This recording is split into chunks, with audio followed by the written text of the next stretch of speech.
আসসালামু আলাইকুম। অবিরাম বাংলা সংবাদে সবাইকে স্বাগত জানাচ্ছি আমি শান্তা ইসলাম। শুরুতেই বিআরবি কেবলস সংবাদ শিরোনাম।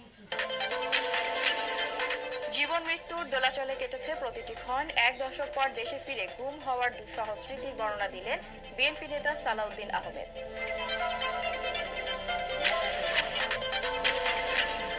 নারায়ণগঞ্জের শেখ হাসিনা, ওবায়দুল কাদের, হাসান মাহমুদ ও শামীম ওসমান সহ ৪৮ জনের বিরুদ্ধে খুনের মামলা। পালানোর সময় সাবেক সচিব শাহ কামাল গ্রেপ্তার।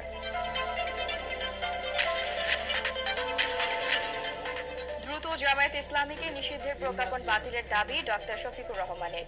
নির্বাচনের প্রস্তুতি থাকলেও অন্তর্বর্তী সরকারকে যৌক্তিক সময় দেবে দলটি। এবং দেশের সব শিক্ষা প্রতিষ্ঠানে আজ থেকে পুরোদমে ক্লাস শুরু, খুলেছে কলেজ ও সরকারি বেসরকারি বিশ্ববিদ্যালয়গুলো।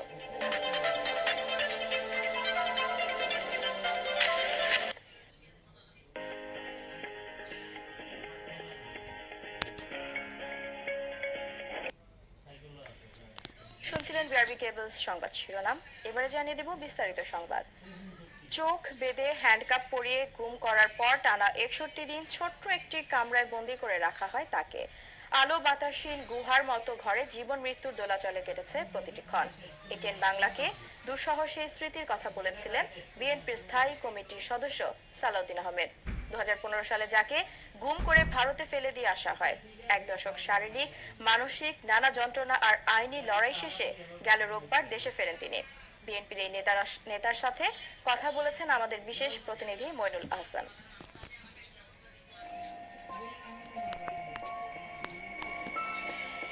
এক দশক পর দেখা,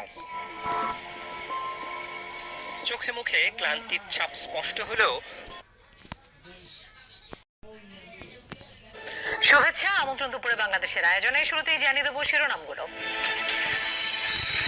শেখ হাসিনা পালানোর পর রাজনৈতিক পুলিশ সহ ৬২৬ জন আশ্রয় নেন বিভিন্ন সেনানিবাসে। এখন আছেন ৭ জন। মামলার ৪ আসামিকে সোপর্দ করা হয় পুলিশে। পুরো দমে খুলল স্কুল, কলেজ, বিশ্ববিদ্যালয়। এখনই নতুন শিক্ষাক্রম পাল্টালে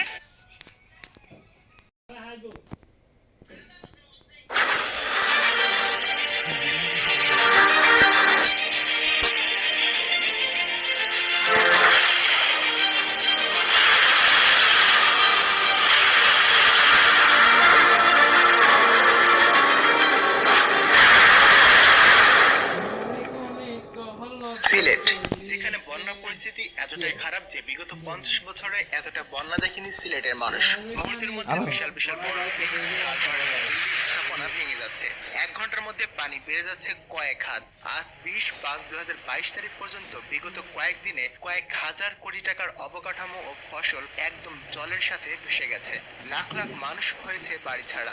মানুষগুলো যেখানে একটুখানি মাথা গোঁজার জন্য যাবে সেই আশ্রয় কেন্দ্র ভেসে গেছে বানের জলে। এর পিছে কি আছে সত্যি কোনো ভয়াবহ ষড়যন্ত্র নাকি ব্যর্থতা আর নিছক অবহেলা?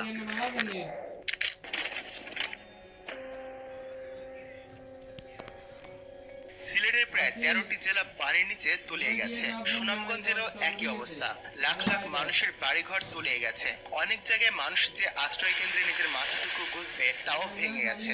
অনেক মানুষ আশ্রয় নিচ্ছে প্রাইমারি স্কুলের ২য় তলায়। রান্নার কোনো সুযোগ নেই আশ্রয় কেন্দ্রে থাকা মানুষগুলো। যারা দিন আনে দিন খেত সেই সব মানুষের কাছে একদম বন্ধ হয়ে গেছে। তাই সবার দিন কাটছে অনাহারে বা একবেলা খেয়ে অথবা না খেয়ে। খাবার পানির টিউবওয়েল ডুবে গেছে পানির নিচে। এর জন্য খাবার পানিও পাচ্ছে না মানুষ। সুরমা নদীর পানি বিপদসীমার উপরে উঠে যায়। সিলেট শহরের বেশিরভাগ অঞ্চল ডুবে গেছে, যেখানে অনেক বিল্ডিং এর নিচতলা পানির নিচে। মোটর দিয়ে পানি উঠাতে পারছে না মানুষ। লাখ লাখ মানুষ এখন বিদ্যুৎ থেকে বিচ্ছিন্ন হয়ে আছে। গ্রাম বা শহরের এমন কোন দিঘি বা পুকুর নেই যার পানি কিনা ভালো আছে। সব মিলে সিলেট সুনামগঞ্জের মানুষ আছে ভয়াবহ বন্যার ভিতরে। আর এই বন্যা এখন ছড়িয়ে পড়ছে দেশের অন্যান্য জেলাতেও। এখন প্রশ্ন আসে, কেন সারা বছর যে সুরমা নদী শুকিয়ে থাকে এই সময় পুরো দেশ খরার মধ্যে জ্বলে পড়ে মরলো ডুবে যাচ্ছে সিলেট? এই প্রশ্নের সব থেকে বড় উত্তর হচ্ছে আবহাওয়া।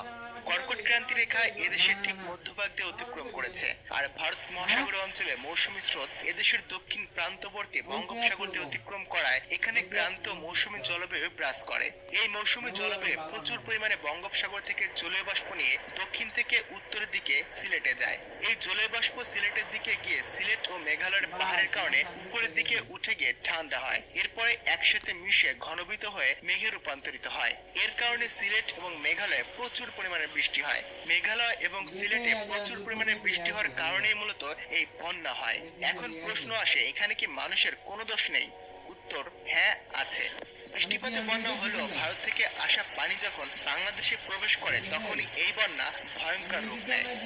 আপনারা এখানে দেখতে পাচ্ছেন সিলেট সুনামগঞ্জের বাংলাদেশের যে সীমানা, সেই সীমানা ঘেঁষা অঞ্চলগুলো একদম সাদা হয়ে আছে, কিন্তু ভারতের অঞ্চল জঙ্গলে ঘেরা। ভারতের মেঘালয় অঞ্চলে রয়েছে জঙ্গল আর জঙ্গল। ঘনবসতি কম হওয়ায় রাস্তাঘাটও কম, তাই ভারতের অংশে বৃষ্টিপাত হলে পানি খুব সহজে ভারত থেকে নিচু অঞ্চলের দিকে বাংলাদেশের সিলেটের দিকে চলে আসে। ভারত থেকে আসা পানি যখন বাংলাদেশের সিলেটে ঢুকে তখন বাংলাদেশে ঘনবসতি হবার কারণে প্রচুর রাস্তাঘাট রয়েছে এবং বড় বড় দিঘি হয়েছে ভরাট, নদী দখল হয়েছে ভয়ঙ্কর ভাবে। তাই ভারত থেকে আসা বেশি পানির ধারণ ক্ষমতা না থাকায় হয় বন্যা। একটা সময় ঐতিহ্যে ঘেরা সুরমা নদী এখন পরিণত হয়েছে এক লেকের মতো, যেখানে আবার গভীরতাও কম। তাই ভারত থেকে আসা অনেক পানি সিলেটের নদী ও দিঘি নালায় ধারণ ক্ষমতা নেই, তাই পানি ঢুকে পড়ে গ্রামগুলোতে, শহরে। আবার অতিরিক্ত রাস্তাঘাট হবার কারণে সেই পানি খুব সহজে পার্শ্ববর্তী এলাকায় ঢুকতে পারে না। মানে সিলেট সুনামগঞ্জ থেকে পানি খুব সহজে পার্শ্ববর্তী জেলায় নিচের দিকে আসতে পারে না অনেক রাস্তাঘাট হবার কারণে। তাই পানির উচ্চতা সেখানে বেড়ে গিয়ে দেখা দেয় ভয়ঙ্কর বন্যা। যদি কিনা রাস্তাঘাট কম হতো, ছোট খাল নদী ভরাট না হতো, তাহলে পানি নদী দিয়ে বঙ্গোপসাগরে নেমে যেত, আর যে পানি গ্রামগঞ্জে ঢুকতো তা ধীরে ধীরে দক্ষিণের জেলাগুলোতে ঢুকে পড়তো। এতে করে শুধু সিলেট সুনামগঞ্জ জেলাতে পানি আটকে থেকে এই দুই উঁচু জেলায় বন্যা, আর বাকি নিচু জেলাগুলো টনটন শুকনো মাটি ফাটায় ভুগত না। তো আশা করি আজকের ভিডিওটি আপনাদের অনেক ভালো লেগেছে। আজকের ভিডিওতে আপনারা বিস্তারিত জানতে পেরেছেন খুঁটিনাটি সিলেটের এই বন্যার কারণ সম্পর্কে। ভিডিওটি যদি সত্যি ভালো লেগে থাকে, ভিডিও থেকে নতুন কিছু জেনে থাকেন, তাহলে অবশ্যই লাইক করবেন।